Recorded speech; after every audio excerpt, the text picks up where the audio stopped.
ئەم شەو شەوی جەژنە بۆ بەیانی یەکەم ڕۆژی جەژنی ڕەمەزانە کاتێککە ناوی جەژنی لێت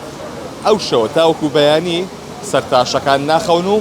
مشتریەکانیان دوکانەکە چۆڵ ناکەن تاوەکو قژیان چانەکرێت و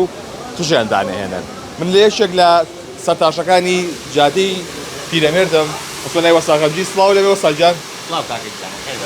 ئیش چۆن ئەم ساڵ دەخوا بەزیادە باشە تاکی لێرە بن ساڵانە گەشتینە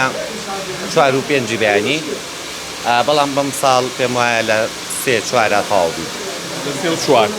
من بینیومە لە 6 بەیانیشە تەواو نەبوون هەندێک لە سەرتاشەکان ئەمە ڕوویەوە بەڵێ لە ڕاستیە ئەوە ساڵانی زوو بەم شێوەیە بوو. ئێستا تۆزە شتەکان گۆڕاوە بە حکمەوەی هەموو منتیقەیەکمان ئێمە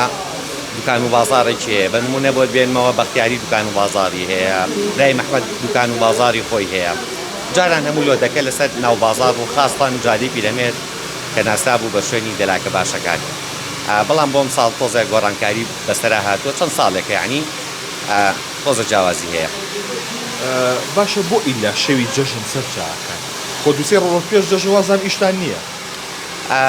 پێم وایە بۆ دووسێ هۆکاری گەڕێنمەوە منی هۆکاری یەکەمیان ئەوەیە کە ئەو کەسانی یەن گەنجن پێم وایە گەنج جووا پێی خۆشە کە بەیانی هەستا ژێکی جوان وەها بە شێوێک لە شێوەکان خۆی مەزبوط کردوێ. بابەتی دومیان ئەوەی ئیشوکاری خەڵکە ئەو خەڵکانی کە لە شەوی عارفەیان سەر چاکەن ئەوانیش بە شێوەیەک لە شێوەکان بە ئیشێکەوە مەشغوڵن ئەم ڕۆژە هەڵەبژێرن و لە ئاخر ڕۆژە. ڕۆستان با من دێمە لای مشتریەکە و سڵاوە لێ بێ چۆن بۆ ئەم شەو هاتی بۆ سەر چاکردن وەکو وەساقەمچین وتی ینی بەپێی مەجالە ئەم کاتەکانمانەکەیت ئەم خۆشی عارفەوانی شەوەکەی زیادر ینی لەبەروەی ڕۆژەکانی کە مەجالمان نییە تر من سواسی دەلاکی خۆمەکەم کام کاتێ بۆ داڕم وەڕاستی لەواچێ خەڵکی زۆر چاوەڕێ کردەوە بەڵام هیچێکی جوانی وەکردم پێش خستم ئەڵێن گەشت لە شەوی جەژنە گەشتن بە کورسی دەلاک لە گەشتن بە کورسی سەرۆکی حکومەت قورسرە بەڵای لای من نازانم وابێ ڕاستە خاسان دەلاکە باشەکان وەکو وەساقەمچین و نمونونەکانی بەڵام من باسیەوە ناکەم تووشی کێشابم بەخۆ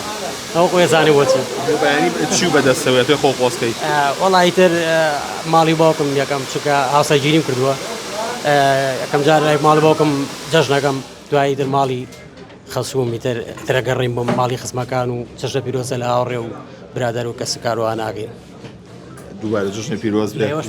بەڕێستان بەڵێ ئەمە یەکێکە لەو سەرتاشخانانی کە لە شەقامی پیرەمێردە کە هاوڵاتیان بە تایبەت گەنجان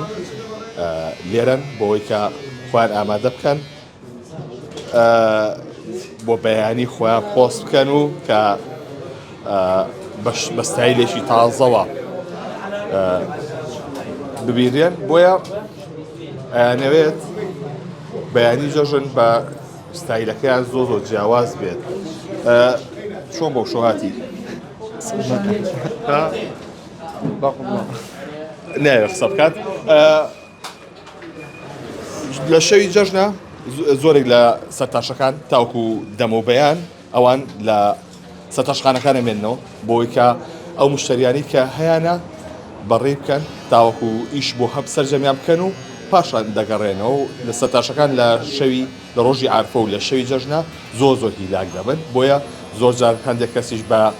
توانجەوە پێیان ئەڵێ دەوڵەمەنە بن لە شەوی جەژنە. دووبارە جەژنتان پیرۆز بێت.